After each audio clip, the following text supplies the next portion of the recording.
All right, everyone, welcome to the Onsen. Back at it again. I'm your host, Mazo, with co-host Nexus. Ew. And co-host Sis. Adon, VD Dadon. And co-host NVT. Quack. The quack is back. Yeah. Oh my god. All right, well, today I brought you all together because I wanted to talk about what kills a band. So there's kind of two ways to look at this. There's the band has been killed for you, like you just don't want to listen to them anymore, they're dead to you. And then there's hiatus or disbandment, indefinite hiatus, all that other stuff. Don't say that? No, I was about to say that, because what kills a band? Well, they break up. Did. Yeah, that's easy enough. So basically, you brought up this topic so you could talk about your favorite band, Zodiac. Is that right? I'm not going to say yes or no, but are they breaking up? it is a thing. I caught red-handed. Yep. Tell me about your favorite band, because I've never heard about it. Why are they dead to you? Well, I mean, they're on indefinite hiatus. They're not dead to me. The dream is still alive. Mm-hmm. They're a zombie. How long have they been on indefinite though? That's a long time. That they don't come. Time is a fucking simple concept. I'm not worried about it. Nah, 10 years, man. Because I remember that shit. 10 years? Come on, I've been in the VK for like that long, and I'm pretty sure it's been about that long. Wait, how long did it take the Dex Japan to come back? Well, they broke up in 98 or 97, and they came back in about 2007. I can't remember. 27? That hasn't happened yet. Do you have insider news on when the next album's coming out?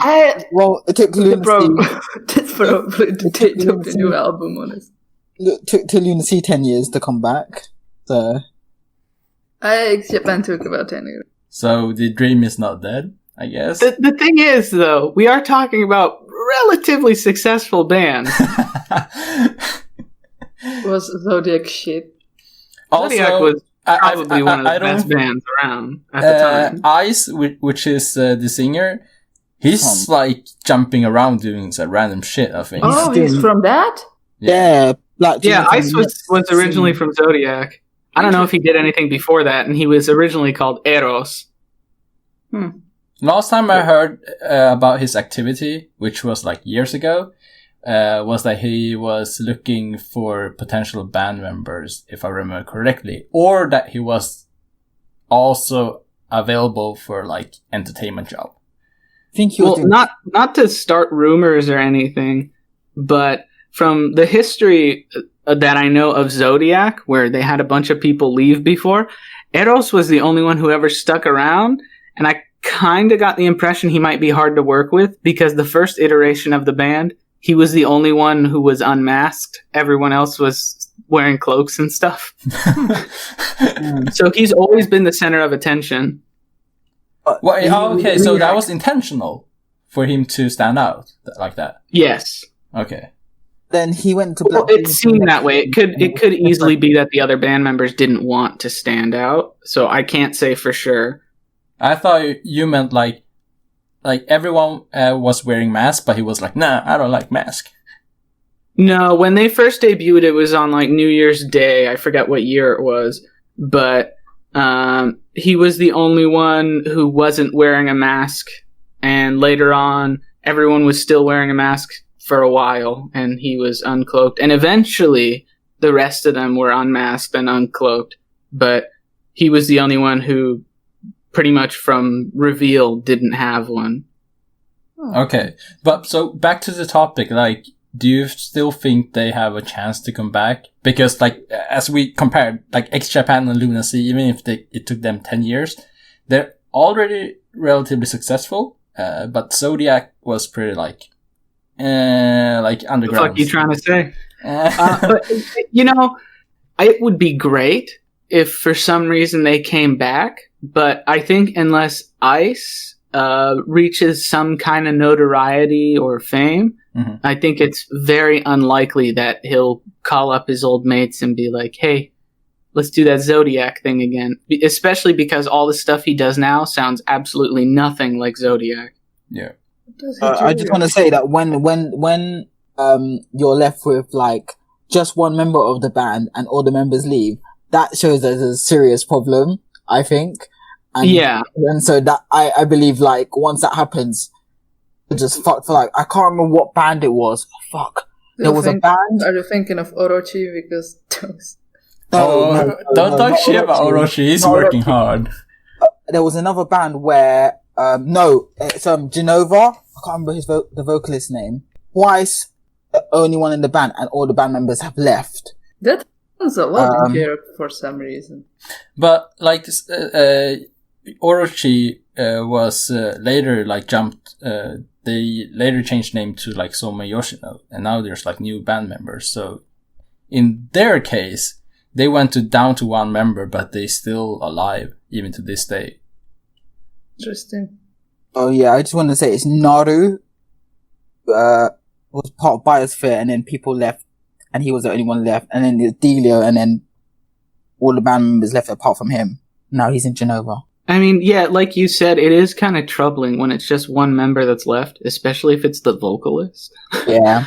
Because vocalists are kind of known for being, you know, arrogant in a way. Yeah. Doesn't mean they all are or that anyone actually is, but it's kind of like a trope, especially, you know, with Western rock bands. Like, look at Guns N' Roses. Guns N' Roses, there we go. Axl Rose is known for being a total diva.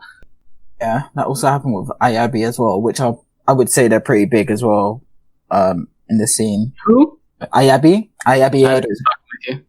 That's everyone.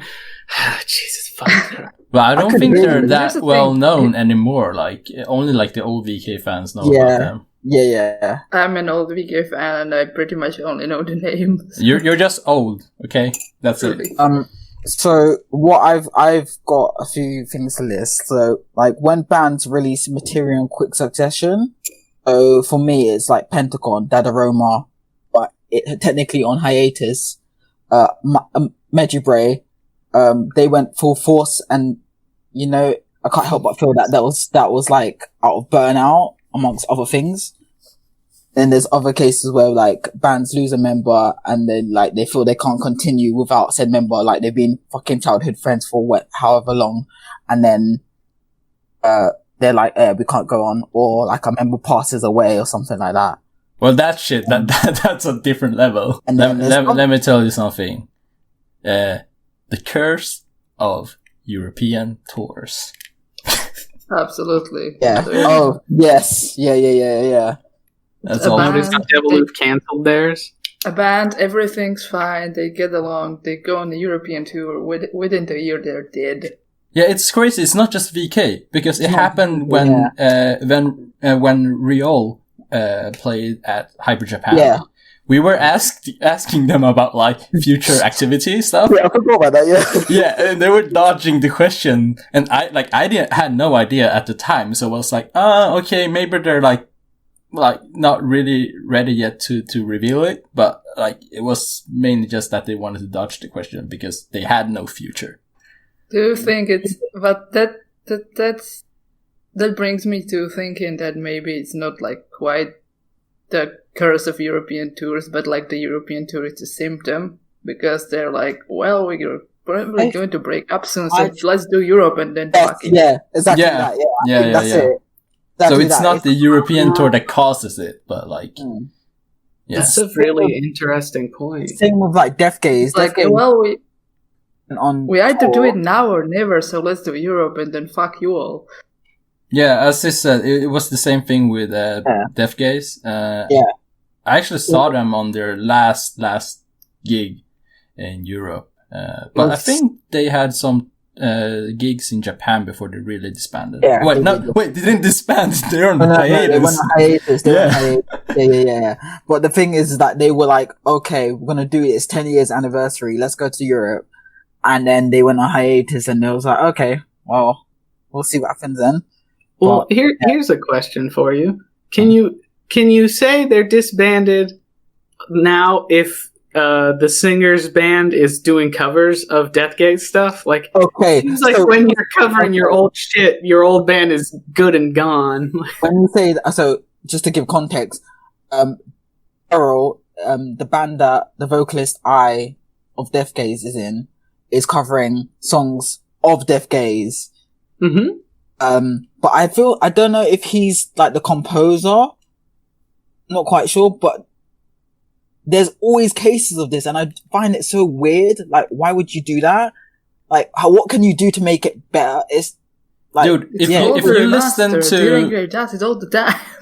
If you guys listen to Daryl's stuff, and also when I was doing his solo work, it was basically Death Gaze. Death Gaze, yeah. So I think he had a big part of the composition. Well, I mean, he was like an original member, wasn't he? Because he used to be the bassist. Yeah. And he became the vocalist later. I don't think he was the original vocalist. Yeah, because the original vocalist was he's in Lynch also. Lynch. Yeah. Really? Was it the opposite way around? No. Lynch Husky was after. I don't think he was the original. I don't think he was the original, but I think he was in Death Gaze. Yeah. That's I'm sure of. So in my case, I would, for me, like with the situation with Death Gaze, they're pretty much dead to me. So I don't have much hope for them coming back, especially when all the other band members are either inactive or they are in other bands already. And the funny thing is that there's like 2 bands that are on hiatus too. MBT, here's a question for you. Yeah. Do they have hope for Desperate now that he's missing again, or are they dead? I was literally gonna say that, like, they having to disband because vocalist Azumi fucked up his voice, you know? And now he's back in a different band, so what now? So, I think... So, to be honest, I think there's a chance, but I don't know if they will go full time. Depends on how the other bands are doing. And they're doing good now. Yeah, so I was gonna say that, like, I don't think they'll do full time because Cardu's in Angelo, which is like a big thing, because he's with Kirito of Pero, and that's of an older band, and they've got like a legacy, and then Zero and Tsukasa are in a band with Shun and someone. Don't forget Tsukasa's Enka career. Yeah. It's actually going pretty well. I'm pretty into that shit. Yeah, they're just doing their own thing. So yeah, I think it would just be a limited thing. That's very sad. Maybe like some anniversary stuff. I don't know. Yeah. I would like them to at least Malice Miserate and do like 2 lives a year. Wow. You said that they were dead to you. Yeah. I mean, they're dead to me, but it doesn't matter. That doesn't mean that they're dead, you know? Yeah.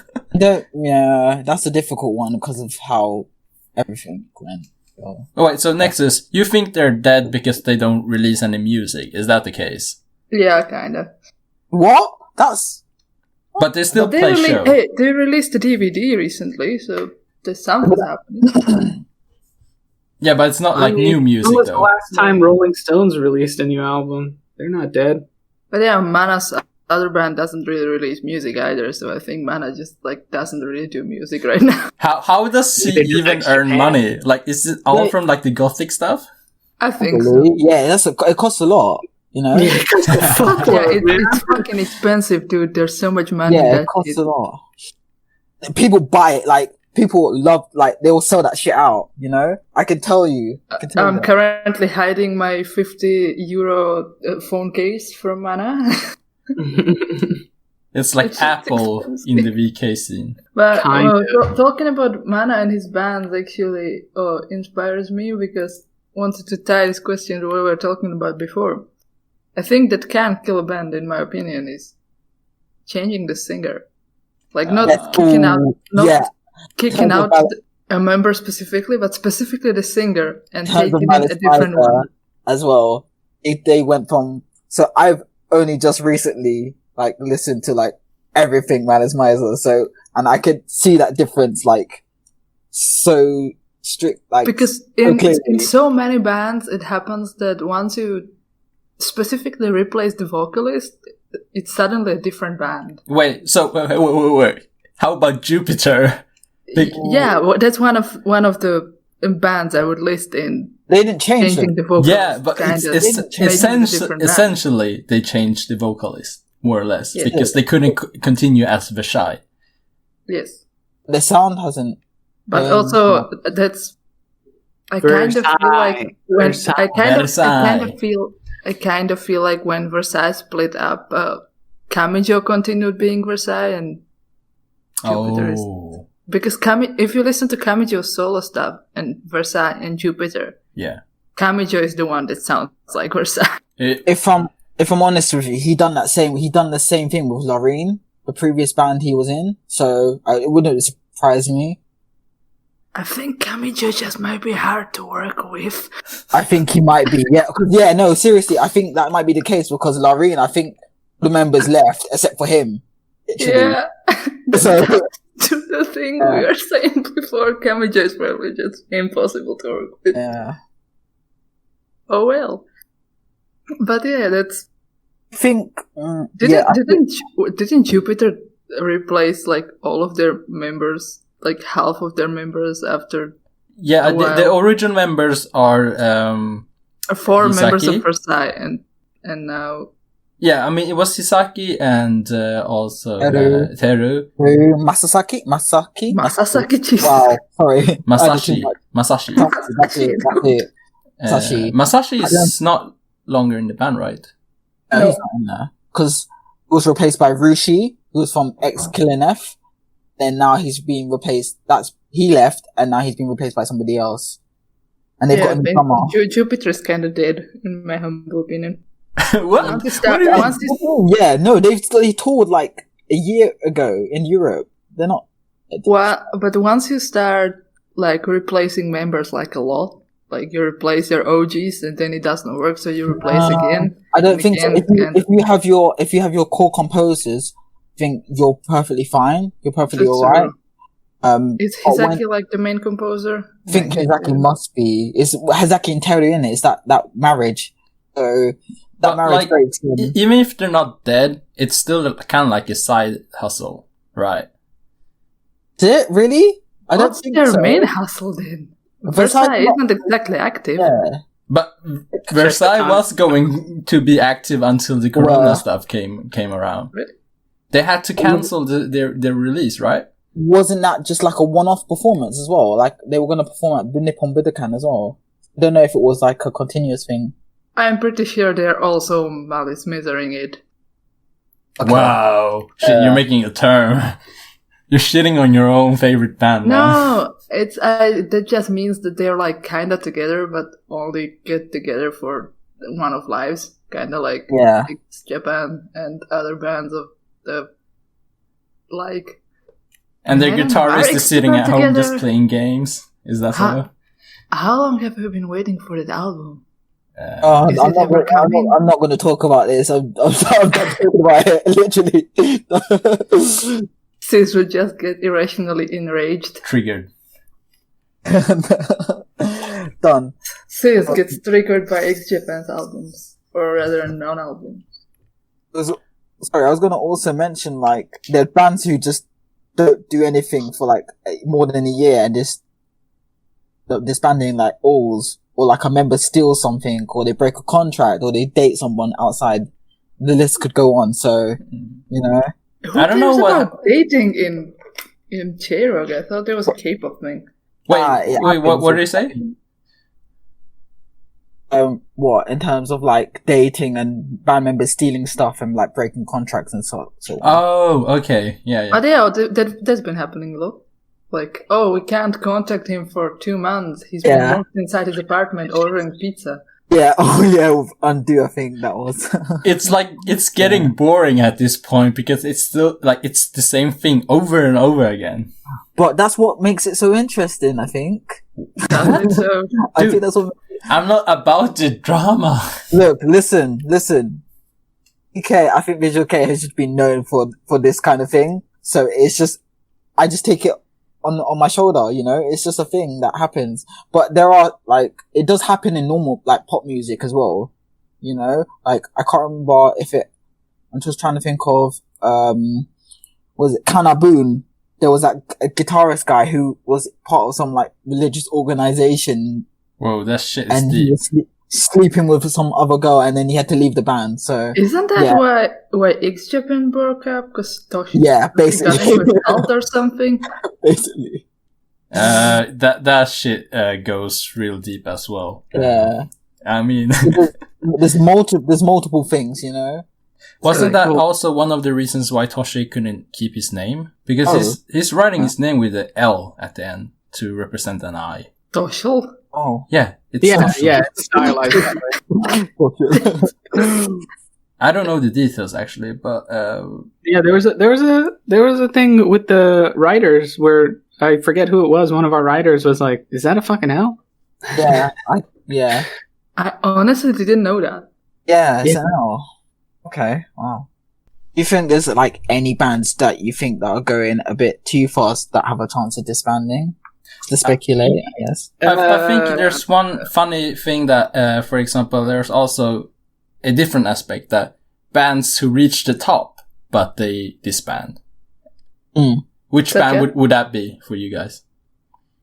Top and disband. I have one in mind. Like, please tell me your one because I can't think of one. Girugamesh. Girugamesh. Girugamesh. It's really, Girugamesh is a weird one because they weren't like, I wouldn't say they were at the top, like, but they did get further, like, to the top, definitely. Nah, man. Okay, here in the States, not here in the States, because I'm not there right now. In the States, there's a clothing store. They might have them under a different name around the world, but in the States, they're pretty well known. They're called Hot Topic. Yes. Mm-hmm. Yeah. Okay, so Hot Topic, back in the day, was carrying, I think the single was Now, the one with the little kid on the front. That's and music. Yeah. At the front counter where you pay at the register, they had Girugamesh. That's Mm. totally unheard of, especially in the States where if it's like, it's not English, why even bother? Mm. Yeah, but they were quite active, popular in the emo scene as well, so... And the Hot Topic is quite emo. Yeah, especially at that time, it was like all emo and scene stuff. Yeah, that was a... Wait, why is Hot Topic right now? I don't even know. It's not kind of anime now. It's super nerd culture now. I mean, it's a ton of anime stuff and, like, random, I don't know what it is in Europe and stuff, but, here it's, what do they call the channel? It's not WB anymore. It's called something else. Adult Swim? No. Well, there's a lot of Adult Swim stuff. Yeah, there's Rick and Morty. Network? No, not Cartoon Network. It's like a not public access, but it's like it's on basic cable. What the fuck? No idea. Is it Nickelodeon? I mean, SpongeBob and stuff. No. It's those are all cable channels. Oh, really? I'm talking. Listen, yeah, none of us are American. Yeah, I know. The Arrow, Supergirl, Supernatural. I see what you mean. Like all those kinds of shows are on like two specific channels in the States. HBO? No, HBO's Game of Thrones. High budget. It's low budget kind of. It's called YouTube. Supernatural kind of television. What the Sci-fi? I can't think of it. Dude, I don't think it matters, man. Who cares about Hot Topic? That's where all that stuff airs, and that's the kind of merch you find in Hot Topic now. There's hardly any like goth punk rock stuff anymore. I mean, they still have a bunch of band shirts, but it's not what it used to be. But going back to like bigger mainstream. Going back to Girugamesh, like basically, in my opinion, they were like maybe at their peak. Quite like in the middle of their career, but then they went down. Like their sound was weird. Music era was like peak, I think. Then now kind of went a bit down, and then Go was fucking down. But then they went up again. Yeah, and that's what I meant. With like they basically were on the peak again, kinda. Yeah. And for some reason, they just wanted to quit. And from what we heard from them is that they felt like, we're in the best condition right now, so we don't want to fade out, so we want to end it like on a high peak. That was the reasoning. I don't think there's a lot of bands that do that. I can't think of that. I think that's a really interesting and very like unique take on it.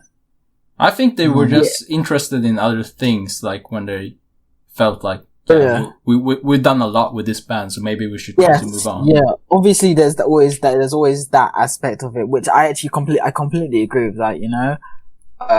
What I don't agree with is when like vocalists say they can't do anything more with it, and I'm like, you just like butted out a fuck ton of releases, and now you're just like, I can't do this.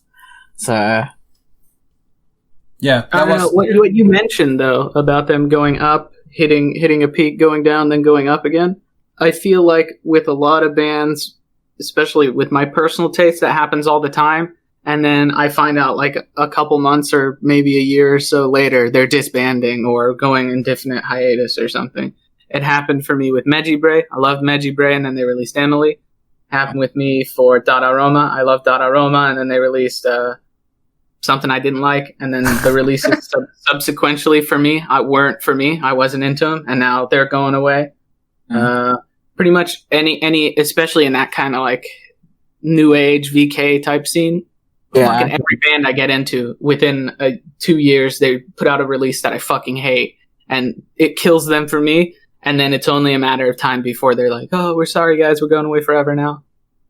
You're getting away quite lean then. I think you and me are quite different, because I will continuously like, obviously, I will like that band continuously, probably until the end, but also like I will continue looking for new bands, like.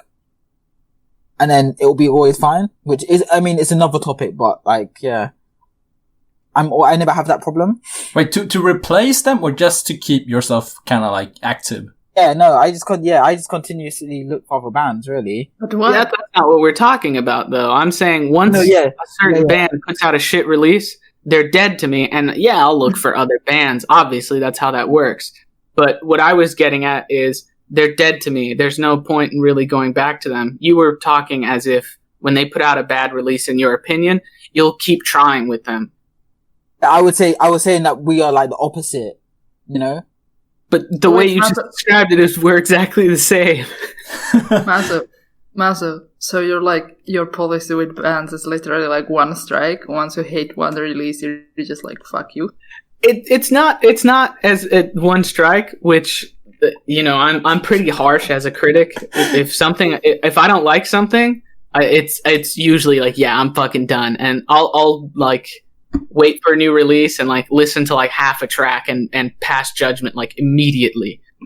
But yeah, I in a way it is one strike and you're done, because like I said, I can tell you the exact time it happened with Mejibre. It was Emily. I hated it, and after that I was like, whatever. I don't even remember the title of what they released next. I know I listened to a little bit of it, but you know, I didn't even buy the next few releases, because I was like, yeah, I don't think you guys are coming back. I think this is the point.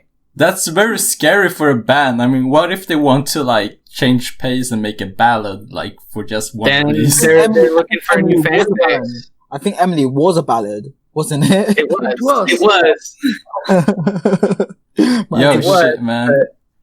I can't remember the release before it, but Mejibre, in my opinion, when they started out, they kind of had like that kind of rocky, fun kind of feeling. They got a little crazier and crazier, and they got kind of heavy with fucking, what was Sabat?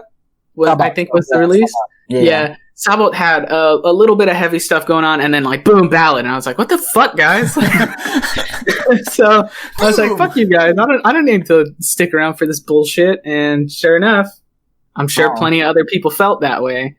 So if you want to argue, like, what if the band wants to change their style? You know, what if they want to try a ballad for once? Yeah, go for it. But you're rolling the fucking dice. Wow. Gazette was actually for me, like for Gazette, when they entered like their electronic kind of period. 2012, there was a weird time. Yeah, that was weird for everyone.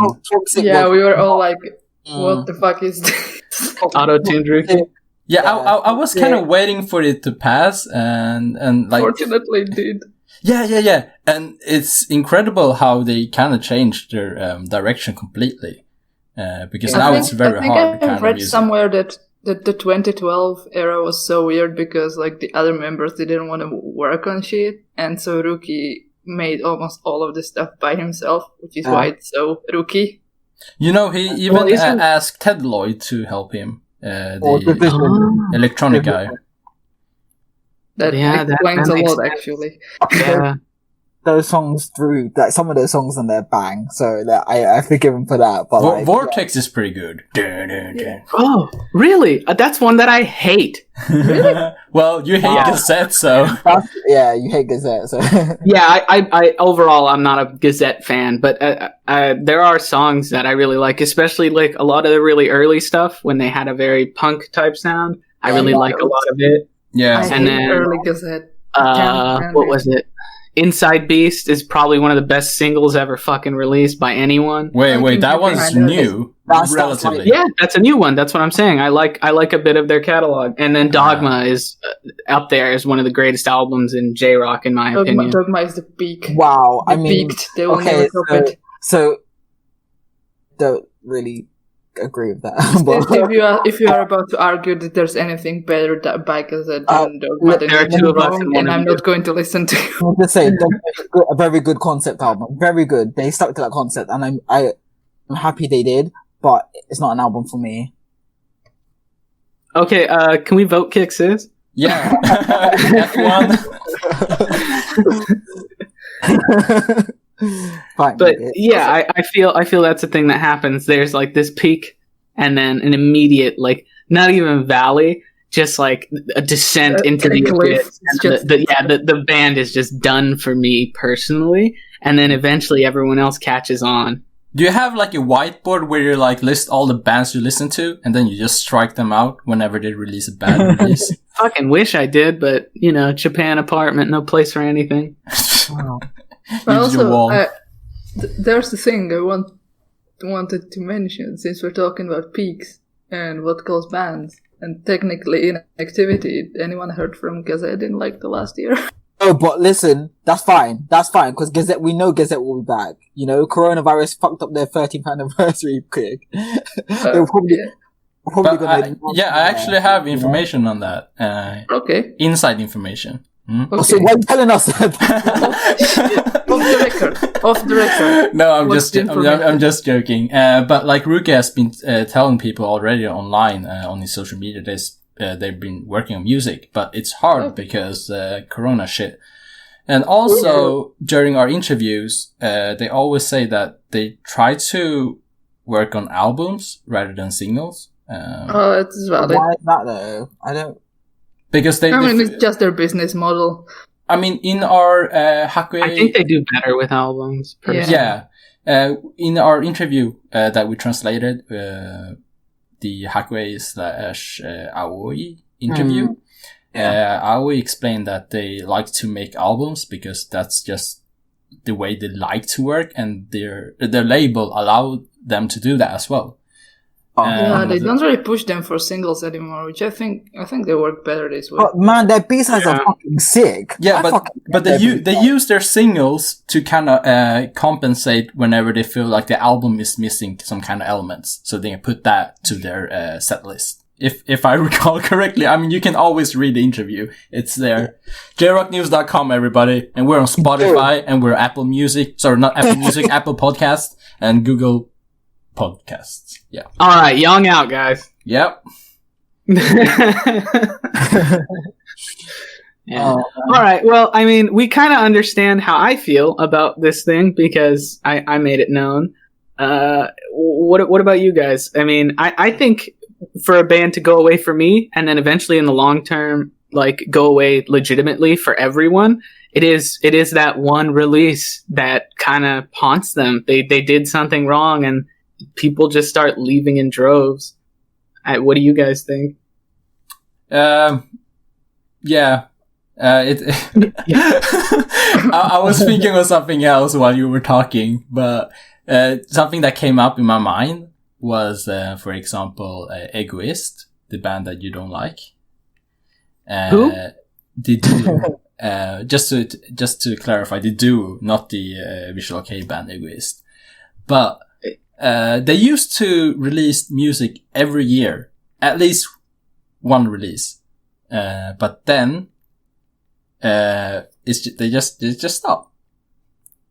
And then for some reason, they released something this year, but the composer was no longer Ryu, which is the main composer. Oh, that's fucking weird, yeah. So right now I'm kind of like, shit, like what's happening? Yeah. Does it suck?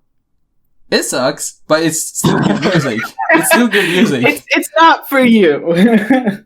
I mean, it's I don't know how you pronounce his name, but it's like M2U, and he's I don't know if it's he or she, but they also produce music for a lot of rhythm games. So I've been kind of a fan of them. What are you mumbling? We're talking shit about me. It's hard for me to see that they're coming back, but hopefully they will. Because, I mean, the guy is so famous that he can just put out music whenever he wants, and it will still be well received. So, yeah. Maybe it's like an ex-Japan thing.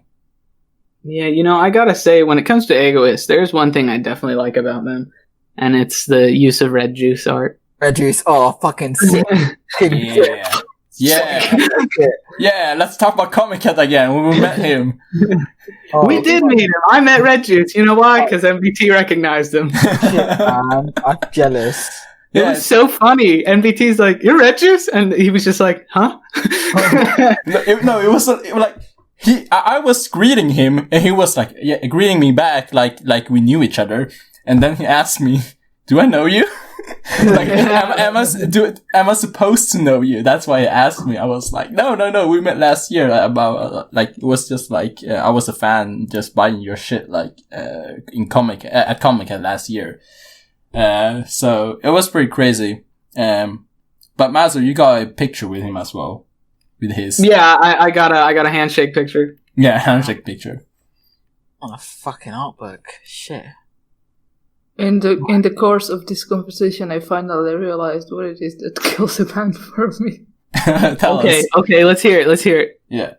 I realized that what kills the band for me is, because this has happened multiple times, is specifically when they kick out my favorite member, or when he leaves. Oh, that happened to me, but in K-pop.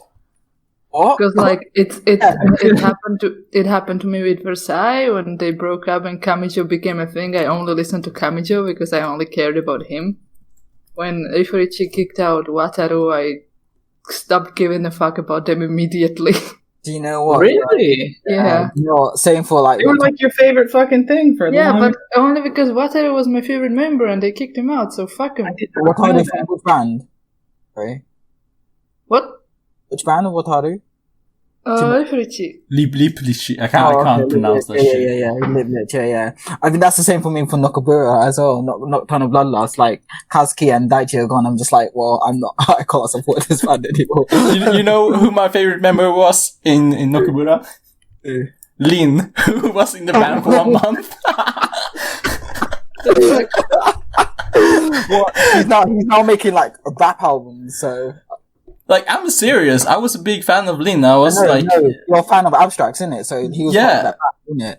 So I was like, yeah, Nokobura. Yeah, they're great. And like Lin, he's also a great composer. So I was like hoping for the best, but. What is he the one that got kicked for smoking weed? Yeah. Well, he got caught. So. Oh shit. That ganja. Yeah. Yep. I like how NBT is like, well, yeah, he got caught. Well, technically, yeah. I also have another aspect that I want to ask you guys about. So a lot of the bands that I guess you guys listen to are Visual-kei bands. So when you see that a Visual-kei band changes their like look to something more that is not what you're into, does that kill the band / the music for you? for me. Oh, really? So sometimes it does. So I've got a specific case for this. So Vivid, This they, is very superficial. no. Listen to me first. Come on. Vivid, they started as a Visual-kei band, like very bright colors and like fluorescent shit.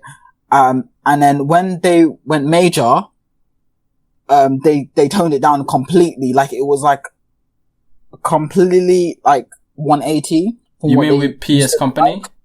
On PS Company, and then they went. I can't remember what major label they went to. And that for me was just like, then the music kind of changed as well, and I was like, oh, I don't really like it anymore. Like, what am I getting here? Like, but that's their music changing, but it's their look itself. I guess it sometimes reflects the music, but I mean, yeah, that's a thing that they don't usually heavily change their look unless they are also heavily changing their music. Yeah, that's true. Yeah. So they go hand in hand. I can't think of a time a band has changed their look and I've been like, ugh, they look fucking retarded. I mean, this song is great. Good example is like Dimlim. So you know. Dimlim is dead to me since they threatened death to their fans on YouTube. I know that their member is not in the band anymore. But. Yeah, that's another story. You guys talk about Dimlim every now and then. When they first came out, I was like, oh, okay, I can get behind this. And then I listened to them and I hated them. And I've seen them live. It's the only band that I've just fucking tried so hard. Yeah. But I just can't. Also, I didn't like their first release. I didn't. And anything after that was just, I liked. I was so like lukewarm on them. And then after that first, various, I was like, okay, cool. This is fine now. I can get into this. Yeah, I don't know. I gotta listen to their newest one because I haven't yet. Probably should. Their old vocalist, I did not like at all. Still have the same vocalist. Sorry. Oh, so it's the same vocalist? I doubt I'm gonna like it. Yeah. I think you'll like one of the songs, which is the main track. I forgot the name, but it's a math rock song. That's What's Up? Yeah. What's Up? Yeah. That's so strange. You know what I just realized? That you're how many industries Corona is killing? How many bands will this finish? So Poidol's already gone. Yeah. But I don't know if like they can't concert, like hold any lives or anything. Some of them are doing like getting by with YouTube lives and shit. But I feel like the smaller ones might just not make it. So there's a service called Zyco. You can pay the same amount for a ticket. And you can see that live for like a limited period of time on their website. And I think that is probably the way to go for most bands now. They should go, because YouTube, I don't know how much YouTube takes, but I imagine they get more money from, if they're paying like 3,000 yen instead of getting like random donations, they probably get a lot more. Yeah, unless you're like Birang Ray, they come on and they start being showered in donations immediately. I think the bands that will get kind of hit by this is kind of the bands that are not yet that famous, but they're still like doing music full time. Yeah. Yeah. Not even famous, like just like indie bands that are just core labels can't really support them that degree, you know?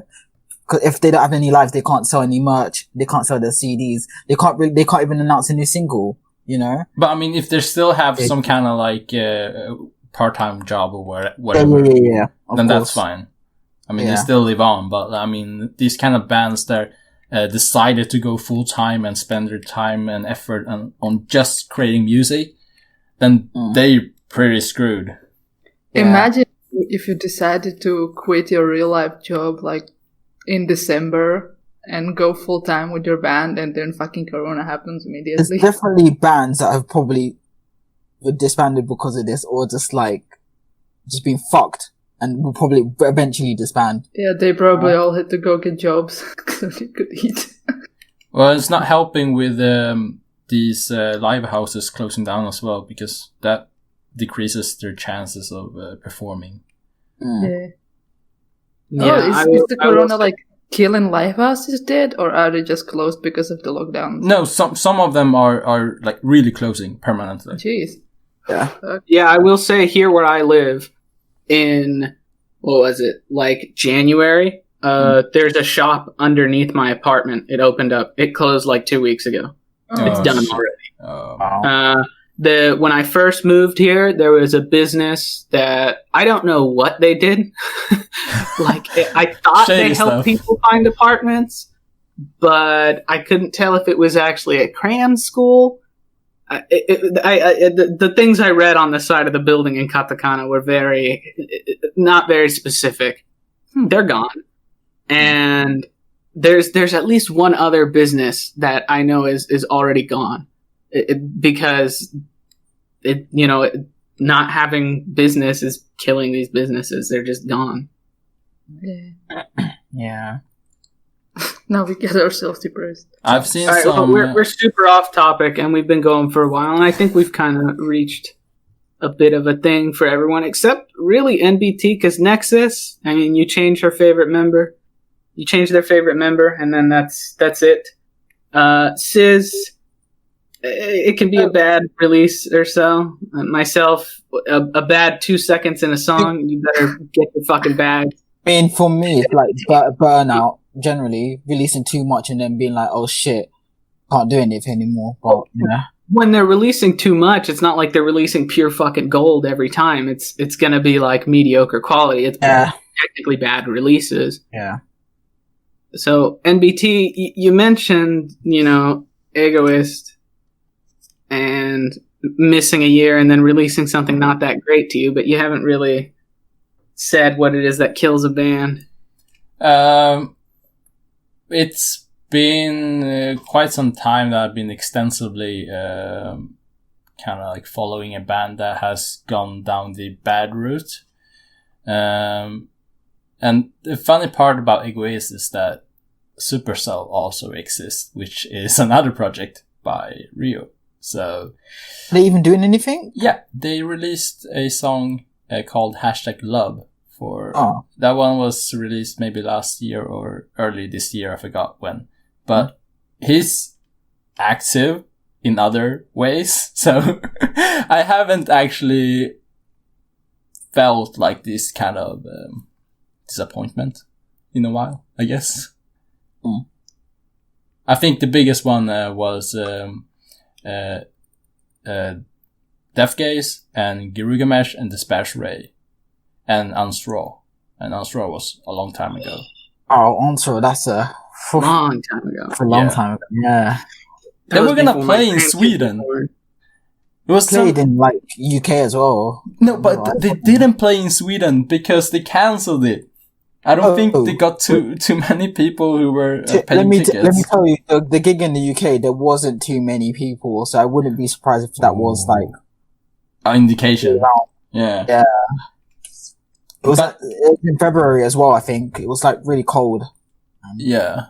Just to close it off, like for me, what kills a band is not the look, at least. And also, it's not like one strike thing that Maso has, because I usually just keep like following a band and see what they're doing. If they're not doing anything great, then I'll just skip it, and then hopefully I will see them return with something better, like later. Okay, fair enough. Well, I guess it's a good time to put a close to things here. So, thank you everyone for joining us. As always, I've been your host, Mazo, with co-host Sizz. Don, Vidi, Vidadon. Alright, I don't know what the fuck that means. Co-host next. Bye. Bye. And special guest NBT. Yeah, the bath is getting hot, man. Let's get out. Oh my god. The bird is cooking. Yeah. The bird is cooking. We'll see you guys next time. Bye. Bye.